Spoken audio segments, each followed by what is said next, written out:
Hi guys, this is Androidpipe.com and I'm here with a game called Marvel Run Jump Smash.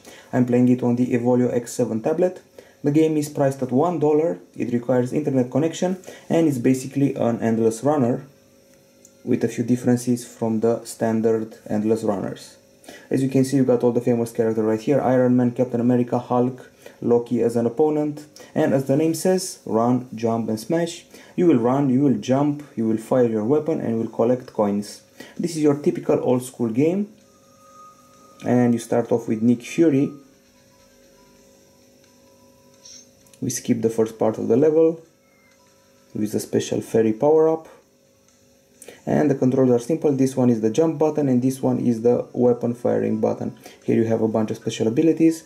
This is the special attack area and the game has started. This is Captain America. Each character has his own special power. You will meet foes and some of them you'll have to jump on, some of them you'll have to fire your weapon towards. There's also the Black Widow, if that's her name, and then there is Nick Fury again. Of course there's also the Hulk, here he is. Occasionally you will collect a sort of shield.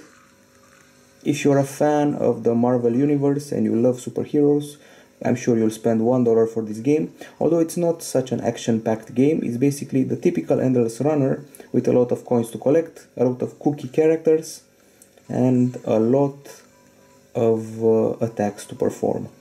Since we're playing with all the cool superheroes, each one of them has a special attack. And of course, these coins will be put to good use if you want to buy power-ups and stuff like that. Here's the Black Widow.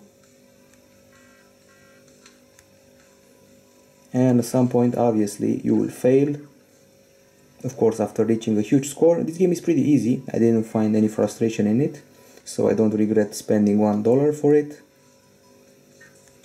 The problem is that it's pretty repetitive and there is no exact challenge here. I can say I'm being very challenged by the game. Rockets are being fired toward you, traps are set all over the place, and a variety of aliens will face you. Basically, this reminds me of the Avengers movie. I'm guessing it's inspired by that, because the enemies you're fighting are just like the ones that Loki brought from outer space in the movie. Okay, so I'm gonna let Nick Fury get kicked so I can show you some of the power-ups you can get and how you can spend your coins. As you saw, we earned some more gold, we're ready. You can use superheroes, Hulk, Iron Man, Captain America, collect coins, and you have to avoid bad guys or attack them. You can unlock more heroes, including even Thor and Spider-Man for some reason. And here are some of the enhancements you can apply. This is the settings area. This is the slide tutorial. And here you can see your superheroes, the available ones. As you can see, Thor is here, Iron Man, Black Widow, Hulk, each with a bunch of special attacks. And if you want to unlock a new guy, the price is huge. You can also change the agent, you can play with Nick Fury or Maria Hill. And you can assemble your team. As I said, you can also unlock more. Thor is an unlockable, Spider-Man, Captain Marvel, and Hawkeye, and all of them cost a huge amount of cash. You can log in with Facebook and compare your scores to your friends, and that's pretty much it what the game offers you. Let's apply a perk. This is the Captain Shield, we bought it, and you can start with a different agent and different superheroes if you have more. For $1 you get to play with all these characters, but as I said, you tend to get bored pretty fast. I'm curious if you'll run into Iron Man. I particularly like his attack.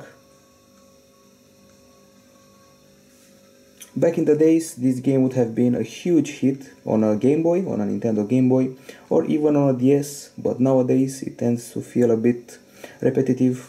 I have to say, I've played at least 10 games that look exactly the same, but have different characters.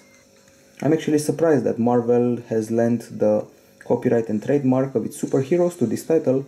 I'm guessing there was a lot of money involved, and I'm perhaps assuming they will make a profit out of it. And as I said earlier, I wanted to say Iron Man, so here he is. He's firing a beam from his hand. That's probably the best thing about the game, the variety of attacks. If everything is repetitive, well, the attacks are not. The Black Widow has her mines and gun, Iron Man has his beam, Nick Fury also has a gun, the Hulk has his huge hands.